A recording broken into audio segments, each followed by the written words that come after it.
internetga borganda minus bilan kelmaysiz. O'sha sizga yaxshi oylik to'lashadi. Tokio shahrida joylashgan Digital Knowledge kompaniyasida 6 oylik amaliyot o'tab keldim. Kompaniyada dasturchi sifatida Yaponiyada uzoq muddatli karyera qurish niyatim bor. Bu o'sha tozalik bo'yicha Yaponiyani shunaqa katta rivojlangan davlat bo'lishiga qaramasdan shu darajada ekologiyani ushlab qolgan toza davlat bo'lganligi meni juda qoyil qoldirdi. Yaponiyaga borgandan keyin shuni tushunib yetdimki, ular ham xuddi o'zbeklarga o'xshagan mehmondo'st, ular juda odobli, o'zingizni juda xavfsiz his qilasiz. O'rganadigan narsalar ko'payib ketib, sal qiynalib qolishingiz mumkin. Shuning uchun amaliyotga borib, o'sha ish madaniyatini ko'rib, o'shanga o'rganib, keyin ishga borilsa, nur ustiga nur. Amaliyotga albatta har bir talaba borishini men tavsiya qilaman. Assalomu alaykum. Ismim Muhammad Nurislom.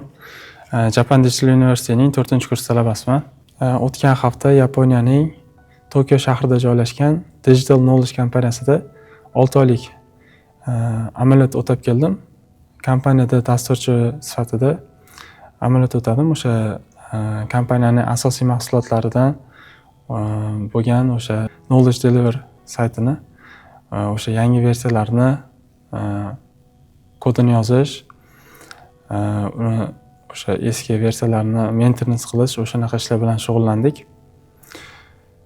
Kompaniyani menga juda yoqqan joyi, bizni juda ko'p supportlar bo'ldi. Yaponiyaga kelganimizgacha ham o'sha hujjatlarni tayyorlashga, elchixonadan vizani olishgacha va Yaponiyaga borganimizdan keyin aeroportdan kutib olib, to yashash manzilimizgacha olib borib qo'yishdi.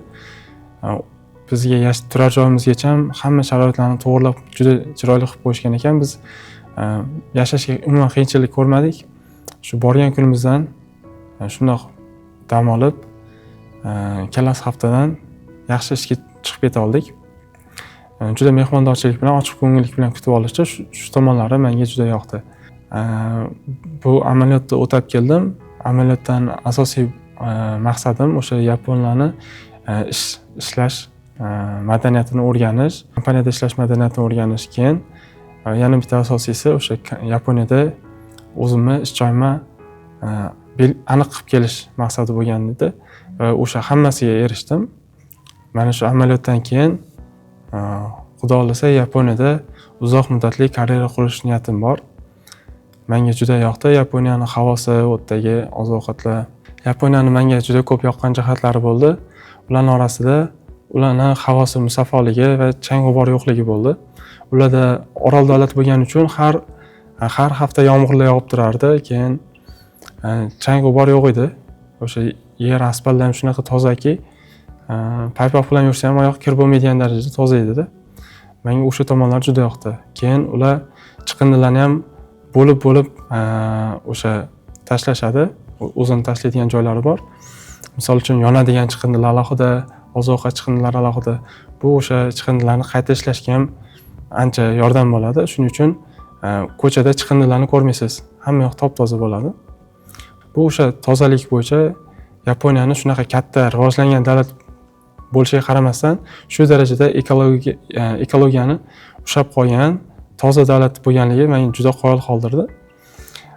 Ikkinchi yana yoqqan jihati bu albatta o'sha yaponlarning mehmondo'stligi, o'sha ochiq ko'ngilligi, ularning madaniyati. Ko'pchilik o'ylashi mumkin, yaponlar bizdan umuman farqli, ular umuman o'zga sayyoradan kelgan odamlarga o'xshagan, biz bilan tubdan farq qiladi deb o'ylashi mumkin. Lekin Yaponiyaga borgandan keyin shuni tushunib yetdimki, ular ham xuddi o'zbeklarga o'xshagan mehmondo'st, ular juda odobli, juda mehnatkash insonlar. Butun o'sha Yaponiyani ekonomikasini o'sha o'rta qatlam bo'lgan ishchi yaponlar mehnatkashlik bilan o'sha ushlab turganligi, harakat qilishayotgan, butun hamma birlashib harakat qilayotganligi meni juda qoyil qoldirdi. O'sha teamwork degan narsani ham juda o'sha o'tgan amaliyot davomida juda yaxshi o'rgandim deb o'ylayman. Bu xavfsizlik bo'ldi.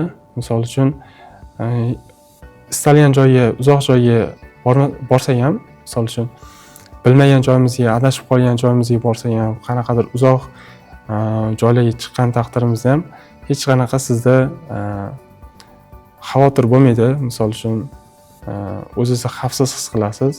Yo'qolgan narsalar o'sha nimadirizni yo'qotib qo'ysangiz, hech kim tep olib ketib qolmaydi yoki shunaqa narsalarga o'zingizni xavfsiz tutasiz. Undan tashqari yaponlar juda nima deydi? Urush janjaliga qarshi ularning eng asosiy qadrlaydigan narsasi o'sha tinchlik, o'zaro tinchlik bo'lganligi uchun o'zingizni juda xavfsiz his qilasiz. Mana shu xavfsizlikka Yaponiyaga borib boshqa darajaga chiqqanligini sezdim. Bu birinchisi oziq-ovqatlardan non yo'qligi bo'ldi. Ancha odam o'rganishga qiynaldi. Endi guruch asosan yaponlar o'sha non o'rniga guruch yeyishadi. Lekin bizning xalqimizda non yeyish urf bo'lgan. Menimcha shu guruch bilan asosan yoki bulochkalar bilan ovqat yeganim uchun sal ozdim deb o'ylayman. Sal tana o'rganishga qiynaldi, lekin endi uzoq muddat yashasa balki yaxshi o'rganib ketar. Ikkinchi qiynalgan narsam o'sha butun yaponlarning stereotipi bor. Misol uchun yaponlar har doim o'sha belgilangan vaqtdan 5 daqiqa oldin tayyor turishadi. O'sha menda shu narsa sal qiyin bo'ldi jarayon. Vaqtga nisbatan o'sha jikan kanri degan narsa bor. O'sha vaqt menejmenti, vaqtni to'g'ri taqsimlash, o'sha narsada ozroq qiynaldim. Menga biron bir task ish berilgan bo'lsa, o'shanga sho'ng'ib ketib, vaqtni unutib qo'ygan vaqtlarim ko'p bo'ldi. O'sha narsaga ham juda ko'p qiynaldim. Uncha ko'p narsa, lekin qolgan narsalarda yangi narsalar o'rgandim. O'sha oldin qilmagan ishlarimni qildim, lekin qiynalib qoldim deydigan narsalar yo'q hozircha. Shu ikkita narsada qiyin bo'ldi. Aynan men borgan kompaniyaning asosiy mahsulotlari o'sha C# .NET dasturlash tillarida qilingan edi. Lekin bu har bitta bu kompaniyaga bog'liq narsa, butun Yaponiyaning IT sferasi mana bu tilga ko'proq moslashgan deb ayta olmayman. Hamma til ishlatiladi, hamma frameworklar ishlatiladi, lekin aynan men borgan Digital Knowledge kompaniyasi asosan C# .NET va Microsoft mahsulotlaridan foydalanganligi uchun o'sha internshipda asosan C# dasturlash tili kerak bo'ldi. Lekin front-endga misol uchun React, JavaScript, o'sha Node.js'larni bilib qo'yganim ancha foyda bo'ldi. Bizning universitetimizda juda malakali ustozlar, katta ustozlar, yapon ustozlarimiz bor. Hammalaridan ta'lim olganligimiz uchun bizning yapon tili darajamiz juda yaxshi edi. O'sha bemalol yaponlar bilan qiynalmasdan muloqot qila oldik. Va o'sha ishga topshirish jarayonlarida, ishga bo'ladigan suhbat jarayonlarida ham umuman qiynalmadik. Bu o'sha hammasi bizga ustoz bo'lgan o'sha juda ustozlarning hammalarini mehnatlari orqasidan.